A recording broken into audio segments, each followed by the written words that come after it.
क्या आपका fatty liver सिर्फ फैट तक ही सीमित है या वो आगे बढ़कर नैश और मैश में चेंज हो गया है? यदि ये सब कंडीशन आ गई है तो इसको पहचानेंगे कैसे?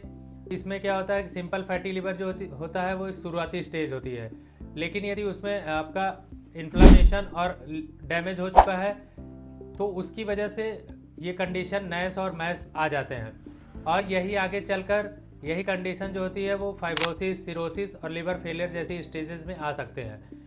तो इस तरह की कंडीशन यदि हो गई है तो उनको पहचानेंगे कैसे? आइए हम उसके बारे में कुछ सिंपल ब्लड टेस्ट जानते हैं, जिनसे ये अंदाज़ा लगेगा कि लिवर कितना डैमेज हुआ है और ये किस स्टेज में पहुंचा हुआ है। सबसे पहला टेस्ट होता है FIB-4 टेस्ट। सबसे कॉमन टेस्ट होता है ये एज और SGOT, SGPT और प्लेटलेट के आधार पर इसमें कैलकुलेट किया जाता है।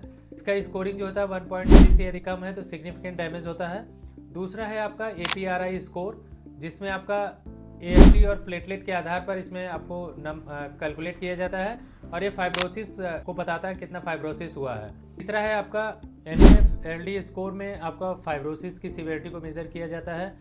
इस तरह की कंडीशन को देखने के लिए BMI, शुगर लेवल और लिवर एंजाइम से अंदाज़ा लगाया जाता है कि कितना है उसमें स्कोरिंग। यदि इन सब टेस्टों से क्लियर पिक्चर नहीं बनती है तो उसके लिए आगे ELF कराया जाता है, इनहेंस्ड लिवर फाइब्रोसिस टेस्ट होता है। इसमें आपको फाइब्रोसिस के कुछ मार्कर होते हैं वो डिटेक्ट कर लेता है, तो ये एडवांस टेस्ट के रूप में आता है। ये आपके फ्यूचर कॉम्प्लिकेशन का रिस्क भी बताता है, तो ये बहुत एडवांस टेस्ट है। इसके बाद भी फाइब्रो टेस्ट होता है, जिसमें फाइब्रोसिस की स्टेज के बारे में आइडिया लगाया जाता है।